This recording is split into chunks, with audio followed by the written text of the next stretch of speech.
Oh boy, this one's gonna be a tough one. So let me give you the rundown.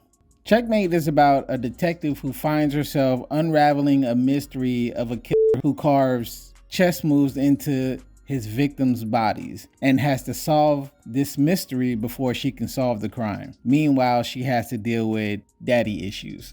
Now, with that lovely description out of the way, just right off the bat, we just gonna call a spade a spade. This is not a good movie. This is a bad movie. All right. I mean, yeah, I hate to shit on independent movies, but this is nothing worth watching. We have our main character who is a beautiful bobblehead eyelashing plank of wood. And the reason I say that is because she was miscast.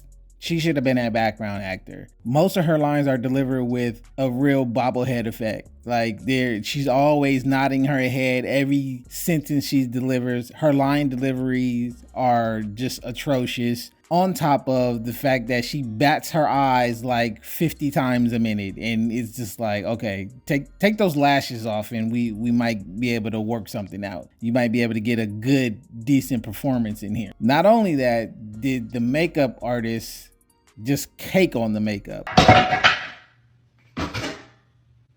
And I gotta admit, I got a bit of a bias here because I don't like caked on makeup, nor do I like eyelashes. So that being said, yeah, the main actress, she just wasn't it. The supporting actors were probably better fit for that role. The story tried to present our main character as someone who plays chess on a regular basis, and at no point do you get the sense of, yeah, she knows how to play chess. She's a great thinker. People who play chess are good at critical thinking and doing some deep thinking. This lady embodies none of that. So you have that. On top of that, her father is a chess master. So you would think she's a chip off the block, but no, we don't get that either. But as far as the story goes, the story was halfway decent in the beginning, but the pacing in here is just atrocious. It's speeding through, yet at a turtle's pace. We're in place. Buford, you listening? Now get this. And it's a weird feeling because I'm like, we're speeding through this storyline, yet I still feel like we're spending 2.5 hours on this movie and on setup, and nothing is being accomplished. The main character, she's not making any advancements, any logical advancements on her own. She's like bumbling through the story. A character will say one word and then she figures it out all of a sudden. She does no real detective work. She shows up to a crime scene and is just like, hey, I noticed what's already been stated in the police report. And at no point does she go and follow up with any other people who are connected to the person that has been put in the dirt. So you really don't see any detective work in here. By the end of the movie, you're like, I don't know how you even got here. I don't even know how you became a detective, let alone figured out who the killer was. So fast forward to that, the killer turns out to be her therapist, who's a 120-pound woman going around killing people and carving them up. And I'm just like, all right, what are we doing here? There was a good idea that was presented in the movie that I think should have led the story, which was the dad being a former judge and a chess master. They should have leaned on that and the estranged relationship with the daughter. That should have been the driving force of this movie, and particularly how she figured out the missing points of the investigation by having her look at a different perspective. They tried to present that here, but it wasn't well done. But I just gotta point out a few dumb things that they do in this movie. There's one scene where at the end, her dad, the main character's dad, she gets kidnapped. I think her name is Brittany. Brittany's dad gets kidnapped and he's being held by the therapist in an old courthouse. So as he's being held captive, she's giving her villain speech or whatever, and it's horrible. None of this movie is written well. The dialogue is atrocious along with the story.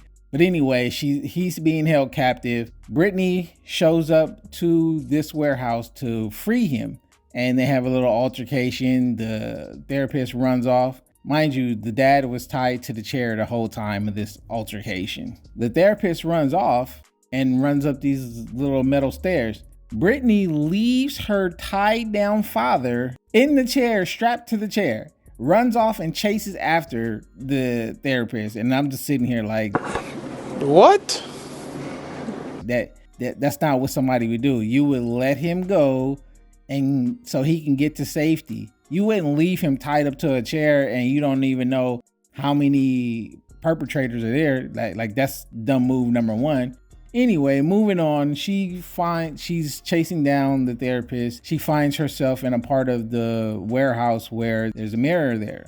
She gets scared by the mirror and then awkwardly walks backward for, I have to say, 30 seconds to a minute is walking backwards without turning around. Nobody walks like this. Only so she can walk into an attack by the therapist. I kid you not. How did this get funded? But anyway, they have a little tussle. Brittany ends up shooting her. She falls. At no point does Brittany go to confirm that she's dead.